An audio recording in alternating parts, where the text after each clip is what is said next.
participating, and we'll be going from there.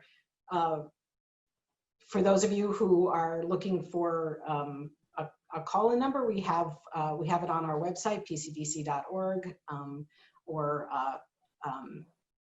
should be able to pick it up from there under events.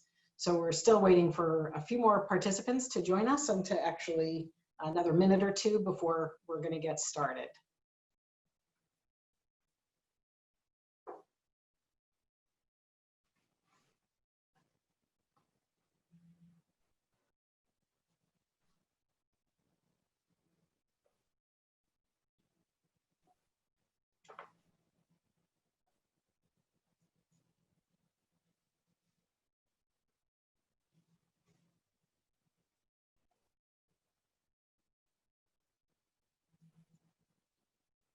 All right, I want to welcome everyone who's joined us today. We still have participants rolling in, so I'm just going to say a few introductory remarks, and then we're going to get started on our really exciting conversation today. So as I've said, this is the third in a series of webinars about primary care and COVID-19.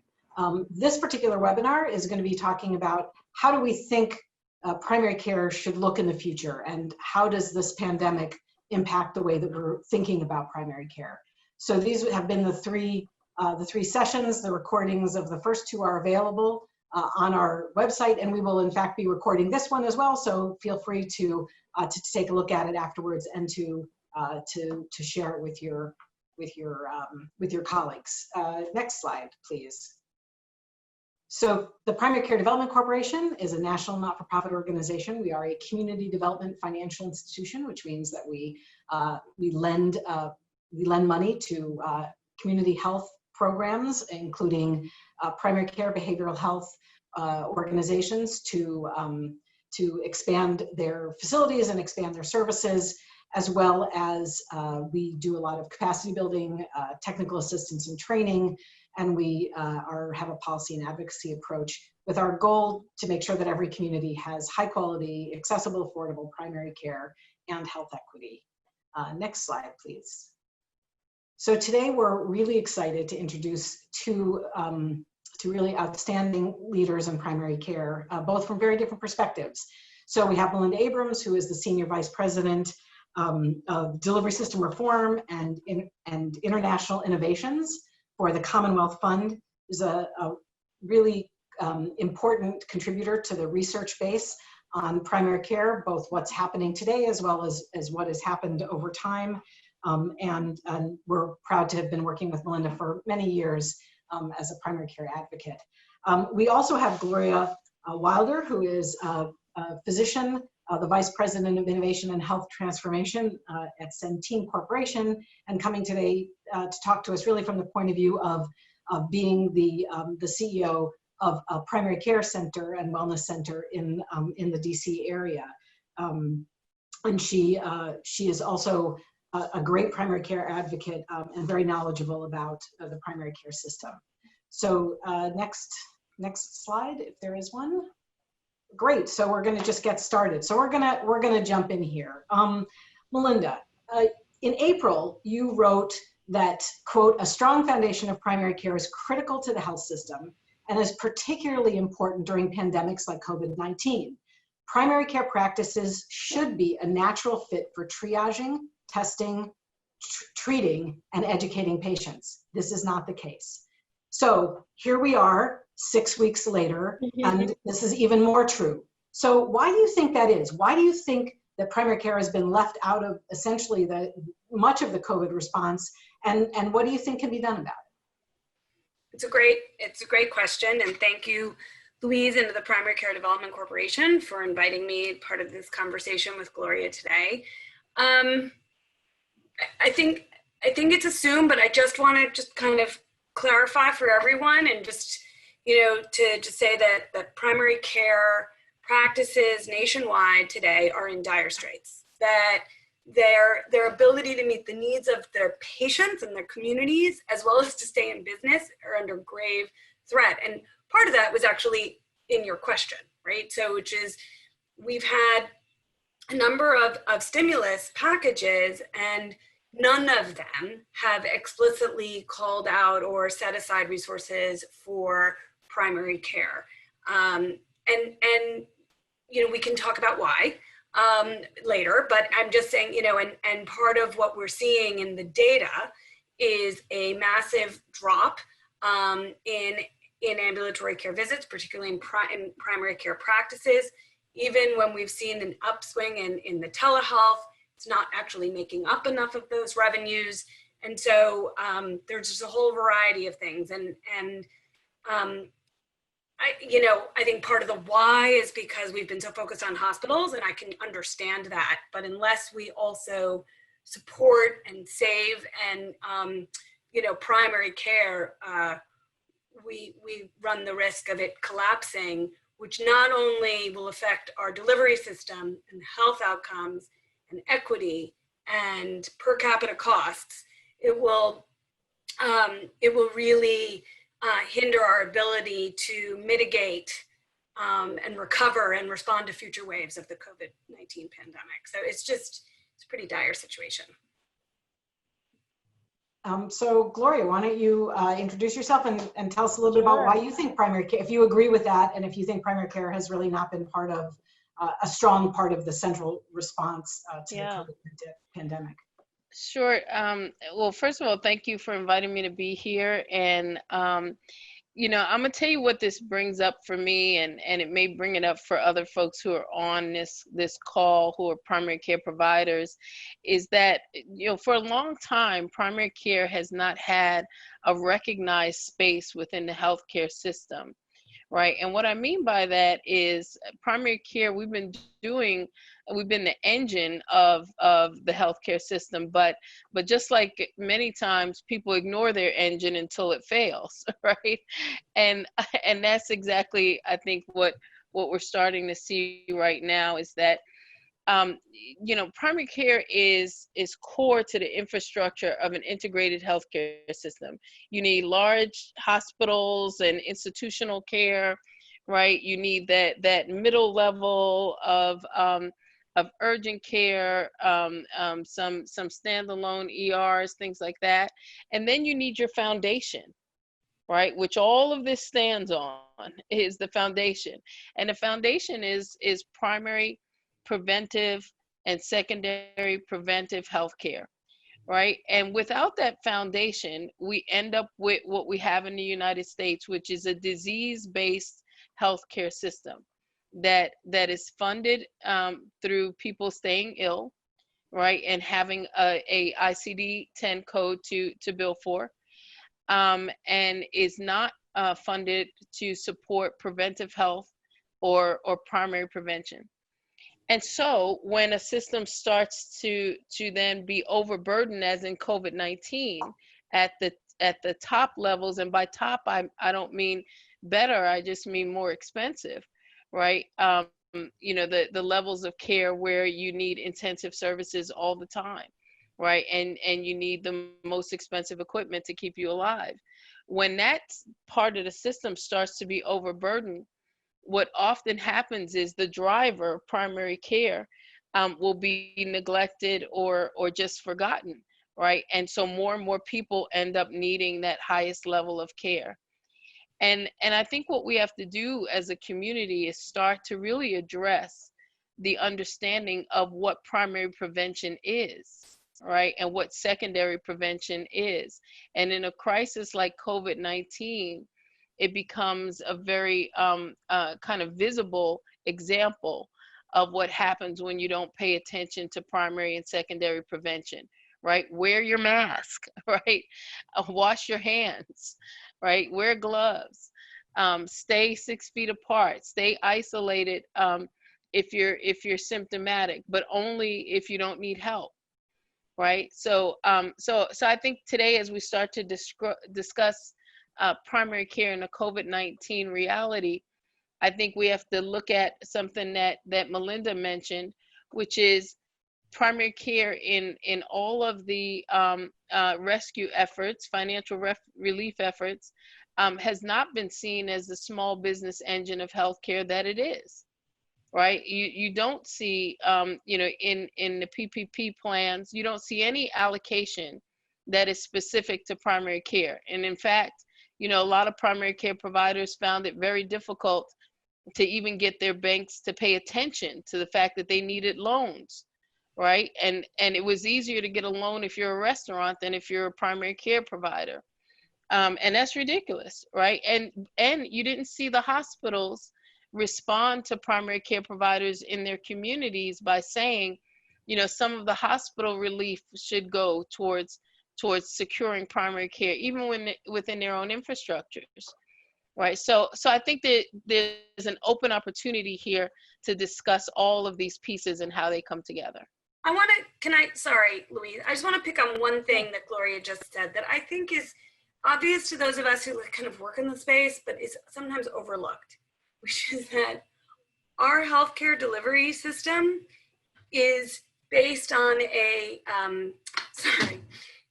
is actually based on for-profit, let me put it this way, primary care practices are small businesses, and they are in the business of the health of their community, but they are also small businesses. So when we see a drop in visits and sheltering in place, and they don't have we can talk about the payment and how that all happened, but we also see a drop in their revenue. But primary care is also critical for the health of the nation, for the long-term health of the nation. And so it's a little bit about how we're structured, and it's something that we often forget. And my view, and my strong belief is like grant programs, loan programs, like that's too complicated and too difficult. We're going to lose primary care in the process.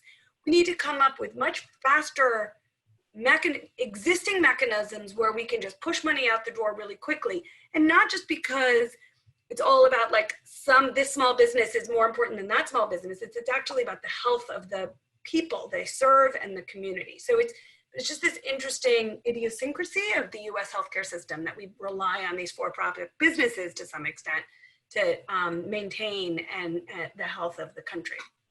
Yeah, well, and I agree, Melinda, and I would say that let's remember that most primary care providers practices are for-profit, right? And they're small business for-profits, right? So there's nothing wrong with being a for-profit or a not-for-profit. The question is, do we value preventive health? Do we value what primary care delivers, which is keeping you out of the hospital, keeping you out of the ER, right? Ensuring that you can grow and thrive well within your environment.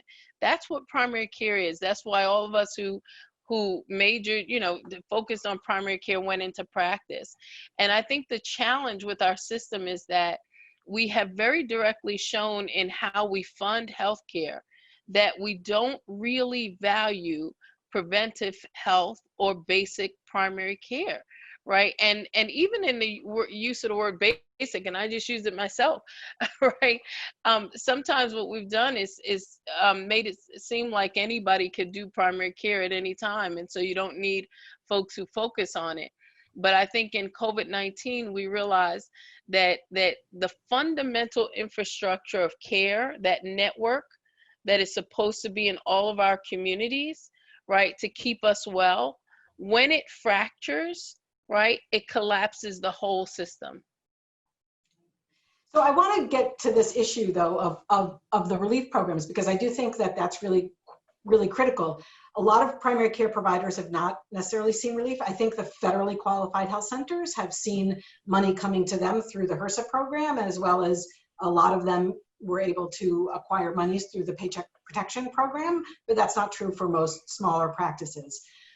So I guess, and I'm intrigued by the question of maybe we don't want to do it through loans, maybe we don't want to do it through direct relief. What do we, we've got the reimbursement system, but reimbursement isn't working if it's fee for service and there's no one coming in, and if telehealth is reimbursed at a lower level, then you're really not making the same amount to cover your staff and the other things that you need. So I'd be interested in hearing first from you, Melinda, about what do you think is should be in the next bill? What do you think how should we get money to these primary care practices? I think we need to get money out quickly, and I think we need to use existing mechanisms. And so that means also it's not going to be perfect, by the way. But I do, and so existing mechanisms are Medicare and Medicaid. So a couple of things. I think we need additional, additional recovery resources should be providing kind of targeted financial support for primary care clinicians. It should be sizable. It should be supplemental, and it should be prospective. So one of the things that has happened in Medicare that we've seen is the ability to kind of think about advanced payment based on last year's revenues. We should, and others have made this suggestion as well. This isn't just, mine or at the Commonwealth Fund. We actually convened a whole group of national experts in primary care kind of thinking about, well, what should be in STIM 4, and particularly for primary care. And part of it was, well, thinking about a corollary to that advance payment, in Medicaid, but don't require the state Medicaid match. I mean, it's just the state budgets are under an enormous amount of strain right now as well. So that's one, like kind of thinking about kind of, upfront prospective payment, but in addition to paying for services that we, based on historical, that we think will be provided, making kind of these supplemental monthly payments to practices and, allowing those upfront payments. We've been banding around numbers. We're not 100% sure. We're kind of, guessing based on different kinds of practices, but, some of the numbers out there, like $50 per member per month kind of thing. And just really, and also talking about which practices to prioritize. Rural primary care practices, small, independent, physician-owned practices that maybe have fewer than 250 doctors or 250 physicians, those serving low-income communities or those operating in areas that have been really hard, hit hard by COVID-19. So, those are, that's one. I mean, we have a couple of others, but that was kind of in terms of the payment is really our fee-for-service system has exposed, well, COVID-19 has exposed a number of deficiencies in our healthcare system, from insurance to inequity to how we pay for care. But, our fee-for-service system has really choked primary care, and we need to, we need to, at least during this national emergency, I would argue longer, but really think about how we pay and pay in a very different way, and upfront, monthly, sizable payments. I think it's really interesting because, the fee-for-service situation that we find ourselves in, so many physicians find themselves in, is that, you bill and 6 months later, the funding is going to be available to you. So if you're dealing with sort of your cash crunch issues now, one of the difficult things was that the Medicare program did in fact do some advances, but then they said that in 3 months, you were going to need to repay it fully, exactly at the moment when you were going to have much less revenue because of the way billing works. This is one of the few industries. It's not like a restaurant where you walk in, you pay. You don't say to a restaurant, "Oh, listen, I'd rather pay you in 6 months after I decided if it was good enough quality, and that you really and that you really provided me with the food that I ordered." And in our business of healthcare, we very much pay retroactively, and that I think is a big funding conundrum for a lot of physicians. But one of the questions from the audience, Gloria, is, well, what would people use it? What would providers use this money for? And in our last, one of our last conversations, Paul Farmer, was quoted as saying primary care needs space, stuff, staff, systems. So what do you think primary care providers would use this relief funding for, this prospective payment for? To stay in business. I think that's the answer, right? And I want to challenge our audience to begin to think of primary care in terms of what it is, right? It is the infrastructure, it is the base, the foundation of healthcare, right, for every individual. The reason why you have a primary care provider, right, is so that you have somebody who's working with you on your core health needs, right? Everything you need to stay healthy, wealthy and wise. And so when we think about giving dollars within primary care, we automatically make the assumption that we're doing a favor, right? Or that we're giving a grant, right? You know, the truth is that what we're talking about is realigning the healthcare system to actually match the cost of delivering the service, right? And if you want a quality service, you pay a quality premium for it. We have always undervalued primary care. And now that we're trying to bring it back up to the value metric that it should be at, what people are saying is basically explain why you're that valuable, right? We don't do that in any other industry, right? And in any other industry of healthcare, I'll just tell you, right? When hospitals or other institutions determine that the cost of a surgery is $50,000 or $5,000, right? There are quality metrics that they meet, but still they set their price, right? And then they meet those quality metrics. In primary care, I think people have just kind of been convinced that it's not a valuable service. And so why would we pay a fair market price for it? And I think it's in our best interest to look at each marketplace separately, right? Every state is different in how much it really costs, right, to keep an individual well and healthy and vaccinated and ready for the next COVID vaccine that comes out or a therapeutic that is released, right? And the question becomes, do you want to pay for that in an institutional setting, or do you want to pay for that at the community level, right? There's always going to be some cost differential there, right? But at the community level, there needs to be a standard of fairness in pricing that is acceptable without the question of what are you going to spend that on. I think it's an insulting question in a lot of ways for primary care providers like myself. We're going to spend it on delivering quality health care to everybody who walks through our doors. And I don't think we should have to say, I'm going to buy, 5 thermometers. I'm going to increase my nurse's time by 2 hours. I'm going to do this or that. Let us run the business side, right? But let's all agree that there's a certain level of quality health care that everybody deserves in this country. So one of the questions, if I could just jump in here for a second, though, that came from our audience, Melinda, was the issue of the commercial plans.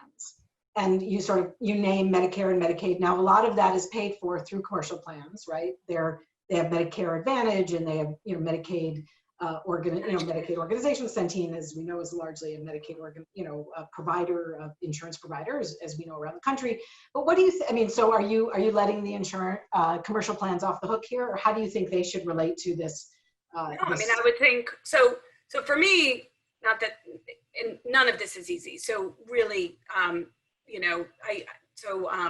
but I would think if you're Medicare Advantage or Medicaid managed care, you have a relationship with the federal government or your state government, and so you can be directed to say, this is how, particularly also in a national emergency, this is how we're going to ask you to pay. I mean, they could do it now, if they wanted to, but then they could be directed to do so. So I would actually, those who are Medicare Advantage or Medicaid managed care, actually where I thought you were going to go was, what about the commercial plans, that don't have a lot of Medicare and Medicaid beneficiaries? Does that leave everybody else? Where does that leave those primary care providers? And because, a practice, kind of an independent practice often has a mix of insurers. And one of the things we talked about actually when we pulled together this group and we went back and forth on a series of recommendations is that during a national emergency, that the commercials have to is maybe strong, are encouraged or directed, to actually follow, kind of if they've got a portion of Medicare and Medicaid patients, that the commercials also follow the federal government during a national emergency, so that there can be more alignment among the payment. I have no idea if that's, we're still working on whether or not that's feasible, but it has been a recommendation that's been kind of floating out there. And obviously kind of it's also really complicated, and they're a huge administrative burden when you have so many different payers and they pay in all in different ways, and the reporting and all of that. And so part of it is, and we've seen this during the pandemic, is like kind of a relaxing of a lot of the regulatory rules. And so this is another way of like kind of trying to also reduce some of that burden. And the only other thing I just want to go back really quickly, Louise, to your last question, which was in terms of this, you know, what are we getting? What are we buying? What's the value? And I just want to clarify for everybody who's called in that in the short term, what we're buying is enabling doctors or enabling practices to take care of the non-COVID-19 patients with chronic conditions so that they don't end up in the hospital, you know, and it helps alleviate strain on the system. In the medium term, we're ensuring that primary care practices can help with COVID-19 testing and tracing, and which will actually enable the economies to reopen. But it will also help in the medium term, help prevent or contain a second wave of the pandemic if they're actually given the resources they need to do the testing and do the tracing with their teams. And then, you know, and we have to remember in the long term, part of what we're paying for is making sure that we as a nation have primary care, because I am worried about its collapse. And we know that decades of research, this is into something in the past 6 weeks, decades of research show that when you have a strong foundation of primary care, you have better outcomes, lower per capita costs, and greater equity. So right. I know that's all very basic, but I just wanted to kind of reiterate some of that. I think that, you know, every commercial insurer is regulated by the state's right. version of a Department of Financial Services. Those regulations can be put into place just like right. any regulations. And I think I'm actually of the opinion that it's not so complicated. It's not so hard to do. And I think states should definitely be doing that. It's really a matter of political will. I think more than anything else. That's a good point. And you know, and I think one of the other offshoots of COVID-19 is an increased state interest in exactly what you're describing, Louise, that responsibility for the greater good, right?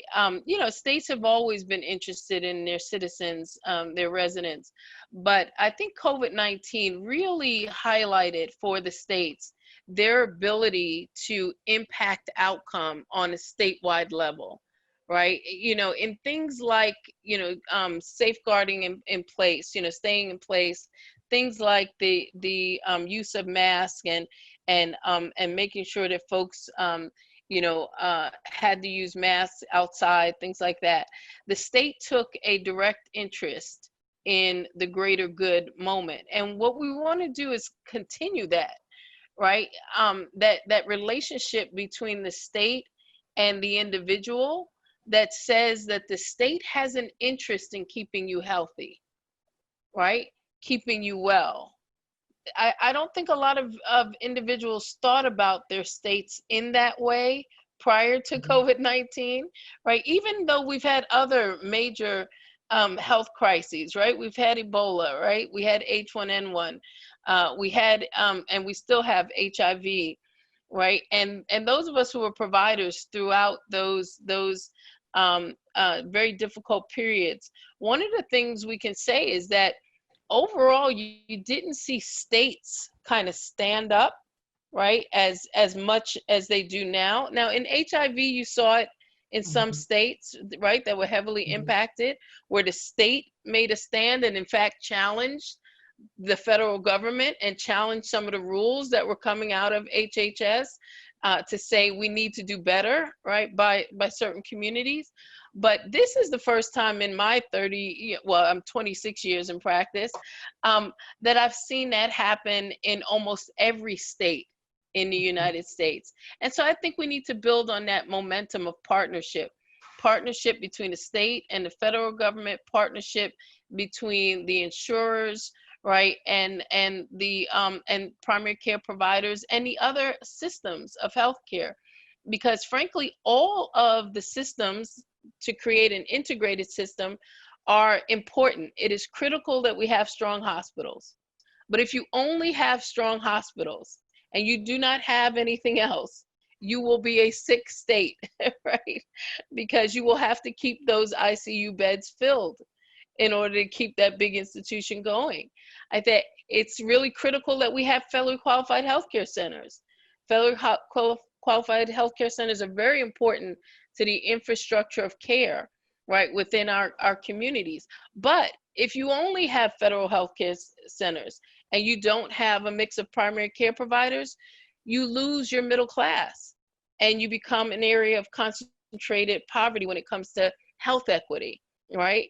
And same thing, it's important to have primary care providers, but we can't stand alone, right? If you only have primary care providers, right, independent primary care providers, and you don't have FQHCs, then you once again are unable to serve certain people who need safety net gap services, right? Substance use disorder, housing, right, who need those extra services. So the truth is, if we can all just put down our flags, we need each other, right, in order to create an integrated healthcare system that functions for all. Yeah, I mean, I think of it as an ecosystem. If you pull out one piece of the ecosystem, the thing begins to collapse. But I want to get to next this really important question of equity. You know, we've been talking about health disparities. I'm sure you've been doing it. We've been doing it for quite a while now. You know, wasn't a shock, I don't think, to any of us when we looked at the COVID-19 data. So, but I think it's worth repeating. You know, in this country, about 13% of the US population is African American, but African Americans account for somewhere in the neighborhood of 33% of hospitalizations and over 25% of the deaths from COVID. In Chicago, 70% of the people who are hospitalized are for COVID are African American. It's just an extraordinary thing. And what I'm wondering about is this finally a moment when we can actually say, we can begin to address the underlying health disparities and health inequities in our system? Or is this just going to be another moment that kind of passes, oh yeah, that was a thing, and we're not really going to be addressing it? So Gloria, I want to turn to you and say, you know, in your experience, in your community, in the work that you do, you know, do you think this is a moment, and how can we really make the work around health disparities and health equity really take center stage at this point, and to think about points of healthcare access, you know, the kind of activities that we know will make a big difference. So I want to turn it over to both of you, but Gloria, why don't you start the conversation? Are we going to do something about health disparities at this point, or are we just going to say, oh yeah, that was true, we recognize it, the data shows it, but not do anything? Yeah. Well, I just have to preface this by saying two things to your audience, because I'm about to be really plain. One is that I'm from Brooklyn, so I don't, you know, I don't talk politically correct at all, right? I just tell it like it is. And the other is I'm really fed up with this issue of health inequities in the United States. It's an absolutely ridiculous state that we continue to live in, where frankly, you know, the boot of healthcare is on the neck of African Americans every day, right? From what we know about chronic illness burden in the African American, Latino, Asian Pacific, and Native tribal communities of our country, we've known for a long time that the disease burden is higher in those who have been discriminated against or faced racial inequities, social determinants of health, right, and decreased access to quality care. Now, with your question, Louise, about whether we're going to do anything about it, right? I think there is a drumbeat of folks who are definitely doing something about it, right? I know for us at if I put my Centene hat on for a second, you know, we are shocked by the numbers, and we intend to continue to push in the markets that we serve to end health inequities, right? And very directly, you know, we don't want to beat around the bush. If people need to be tested, let's test them, right? If they need support services, let's give that, right? But let's not pretend that that everybody's the same. And one of the things that I want to encourage this audience to become comfortable with is the discussion of difference in communities.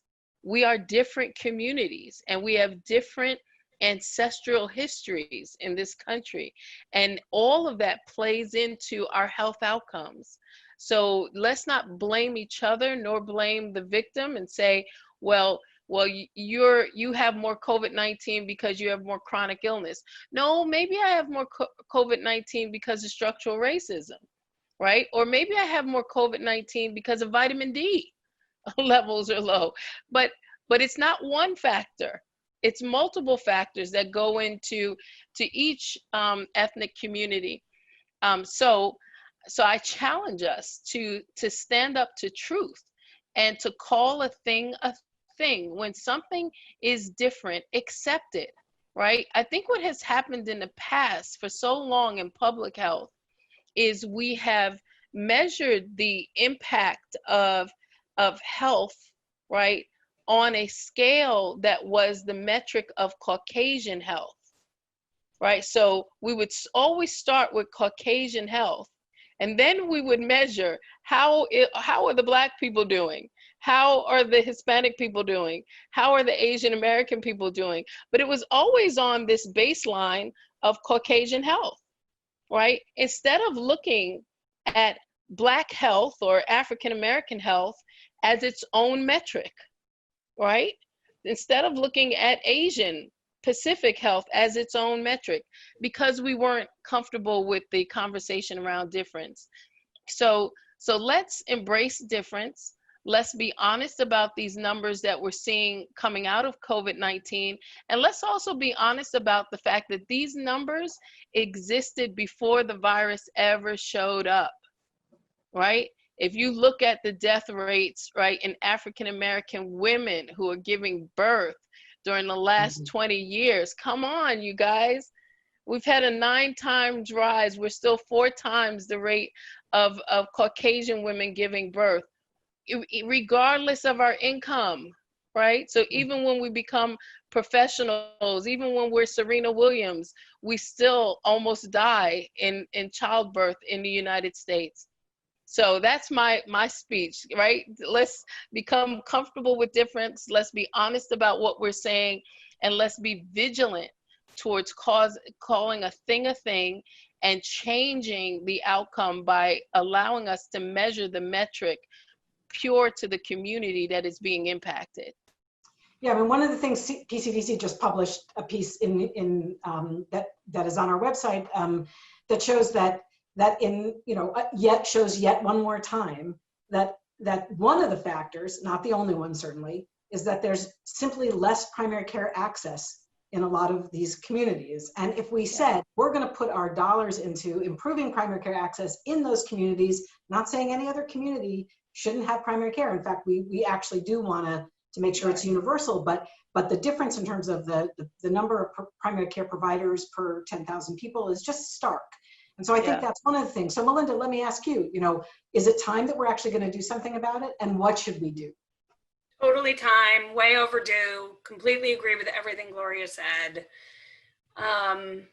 Question is whether or not we will act, but we should. I mean, there's just, it's the dramatic disparities in suffering by race and ethnicity are just, they're compounding a long-standing tragic failure of our healthcare system to care adequately for people of color. I know I just repeated what Gloria said, but I really, so any thoughts on what we can do?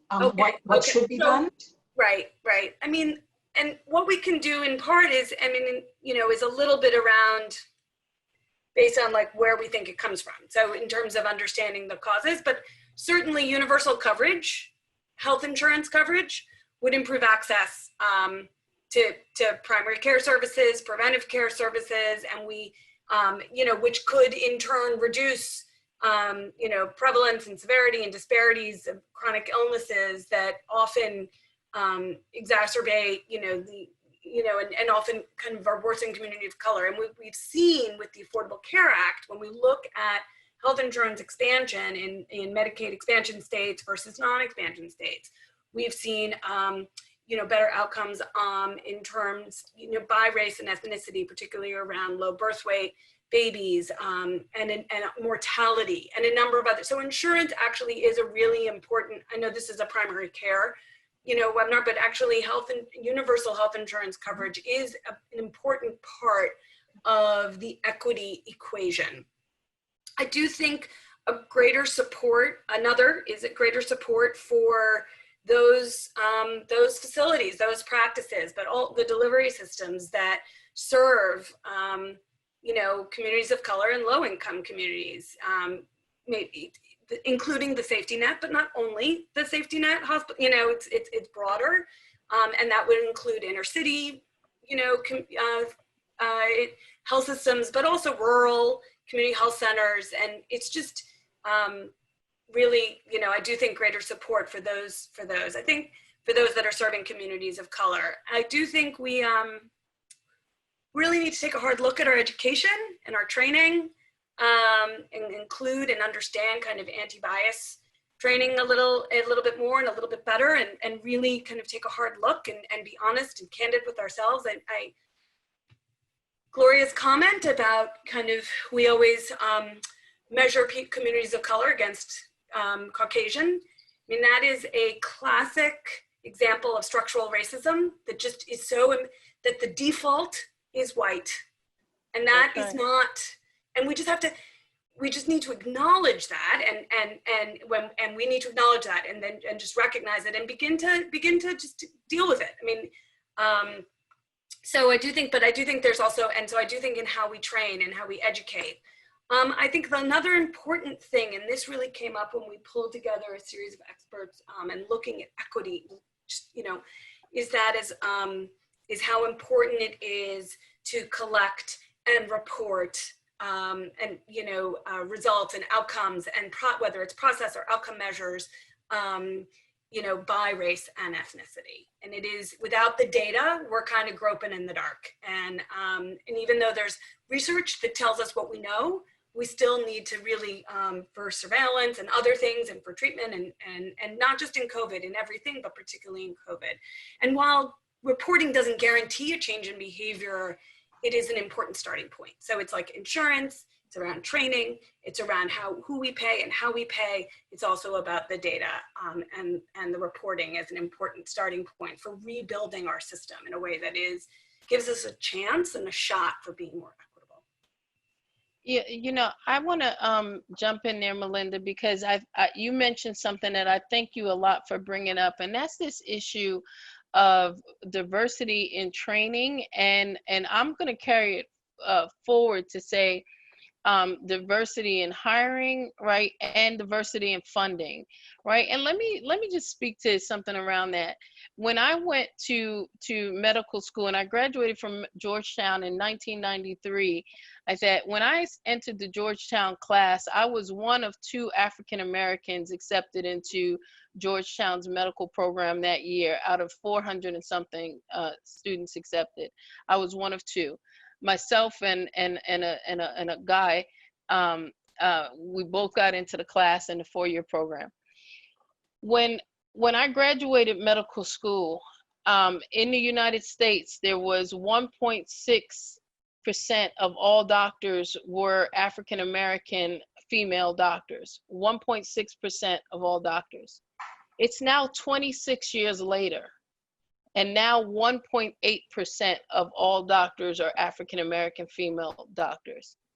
Literally, I know almost every African American female doctor because of my 26 years, and there's only 18,000 of us. Like, we've seen each other's name on everything. We give ourselves a special handshake when we see each other, right? Because there's so few of us in practice, right? And that's just one example of a gross inequity that the American Medical Association apologized for in 2009, but nothing happened in terms of real difference in admission to medical schools, dental schools, pharmacy schools across this country, right? And so we have institutions that have continued to hold on to very paternalistic views of diversity, meaning we hire one person to be our chief health equity officer and we've done our job. I thought we have got to become honest, right? And funders need to make sure that they're not just funding the strongest academic institution, but they're actually funding the providers who are working in the community that they want to improve a health outcome in, right? For everybody who's in the insurance industry, right? The insurers have to make sure that there are equitable contracting out there, because the truth is the providers like myself, I've been a street doc for 26 years, right? Taking care of folks who are homeless and in other circumstances. When I started my wellness centers, I had to take a loan on my house, right? To start my wellness centers, because nobody would fund me to get a commercial loan for a small practice in a poor area. And in fact, the banks offered me double the money to start my practice on K Street in Washington, D.C. And for those of you not from D.C., that would be like starting on Fifth Avenue in New York. Like that, they offered me double the money, not to serve my own community. Like that. So structural racism is real for us in healthcare, right? And when it impacts the provider, it impacts our patients, right? You wonder why they don't have access, because we want to come home. We're not allowed to come home to our own communities to serve. There's a physical barrier that stops us from serving in our own communities, and that physical barrier is sometimes impacted by traditional institutions that don't want to admit that they are not the solution all of the time for some of these communities. So they gobble up a lot of resource, right? But it doesn't always get down to the level of the providers that we're talking about. And again, I'm saying that as somebody who has enormous respect for the work of our academic institutions and our large hospital systems. But I think that COVID-19 is a time for a wake-up call. And I hope at least after today, everybody who's on this webinar will be woke. Well, you know, those were very, very powerful and I think really important statements. I agree with you completely that it's about training, it's about getting more care into communities, it's about getting the resources into communities, it's about the data, it's about all of those things together. And so I think that, you know, we certainly want to recommit ourselves to making sure that those things, that we're promoting those things. And I appreciate both of you talking about it. We really do have to get to the what do we need to do to fix this, and not only just lament that it is true. So let me turn to another issue. You know, Melinda, before COVID-19, I would have said that one of the most important issues facing primary care was thinking about how behavioral health and primary care fit together. And that's not only integrating behavioral health into primary care, but also integrating primary care into behavioral health, because if folks are because we know that most people with behavioral health issues are dying from cardiovascular disease and diabetes and heart, you know, all the smoking related illness.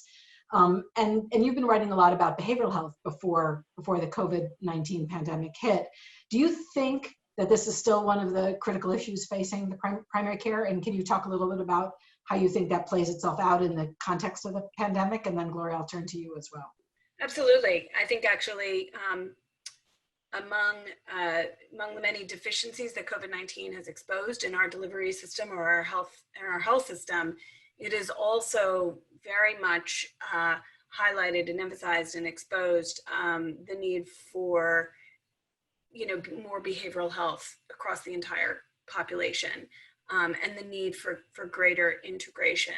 The level of anxiety, the level of depression, whether it's associated with job loss or not, or just fear and family members and whatnot, just really show what an integral part it is of care. And so part of the problem with our delivery system, as we all know, is that we fragment everything. And so in my view, there are a number of key lessons from COVID. Part of it is about, kind of the need to really rethink and strengthen and invest in primary care.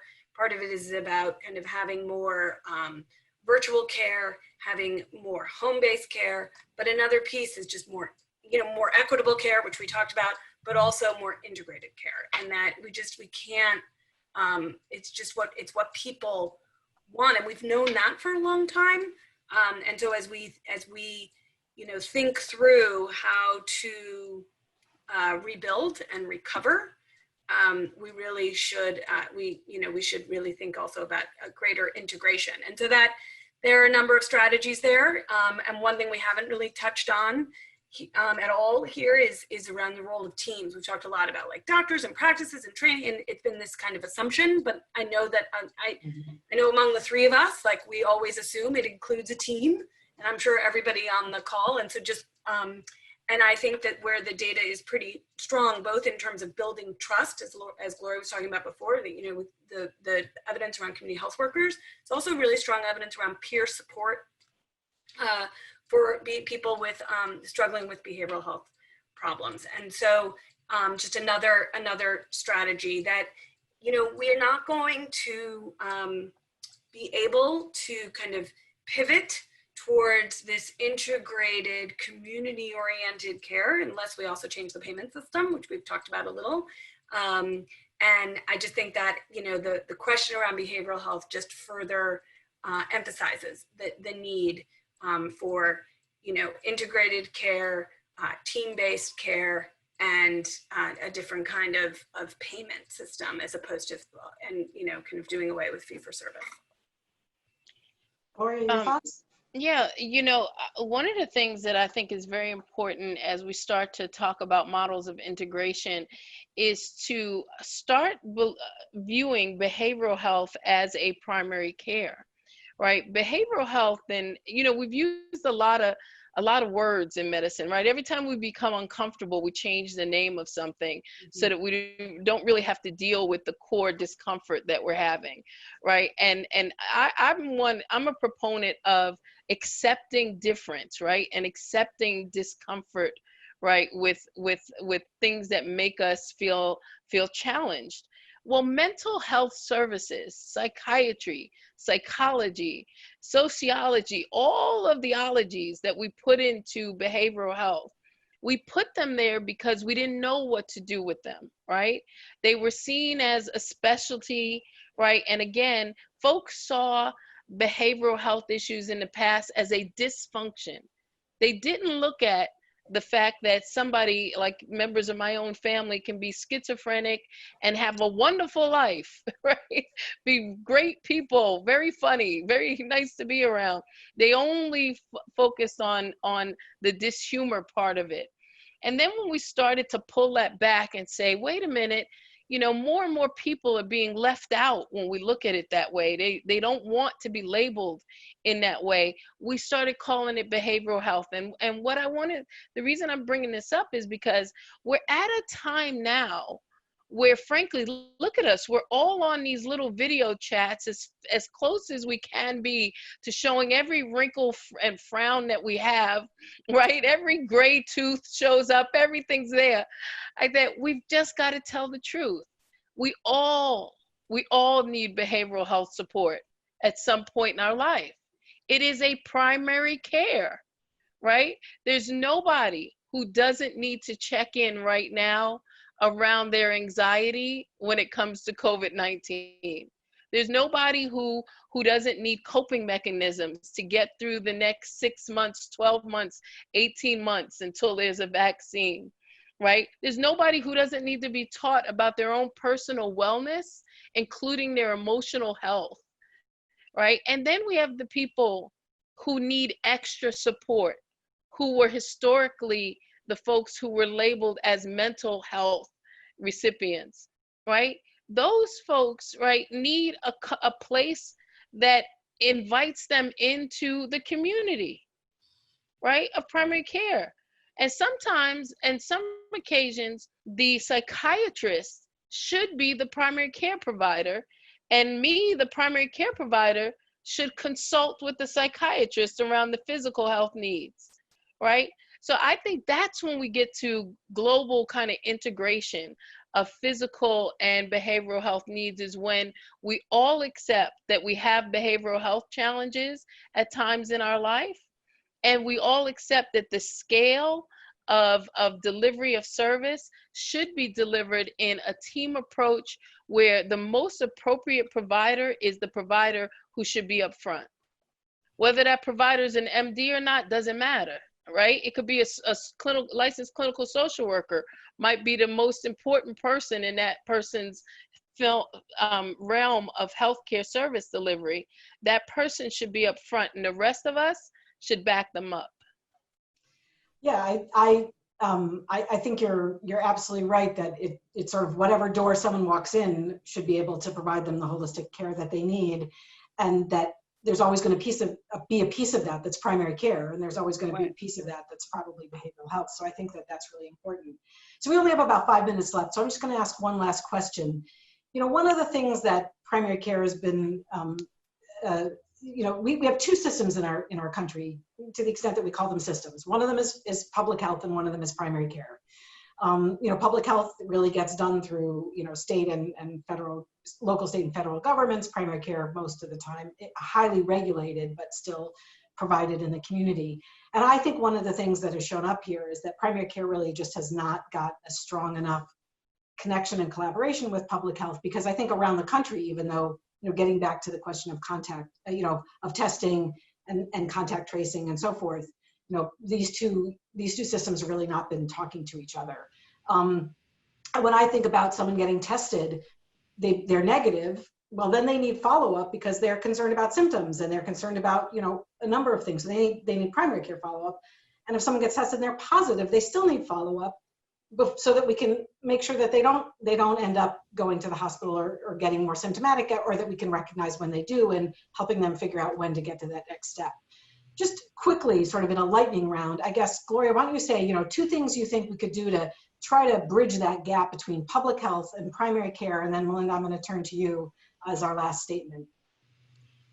You know, I'm a big proponent of states taking back charge of a public health goal for the state, right? COVID-19 is a perfect example of what happens when a state embraces a goal, a statewide goal towards a public health outcome.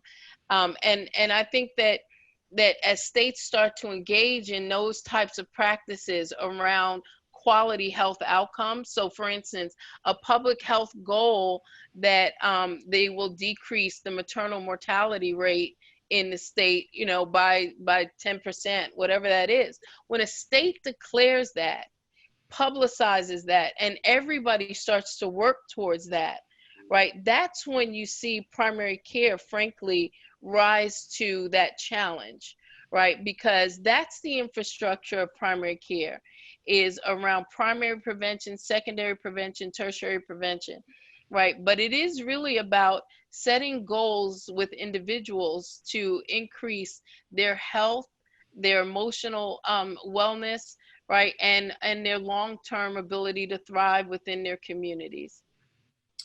What I would add is we should aspire to do more than just restore the healthcare system that left us so ill-prepared for this pandemic.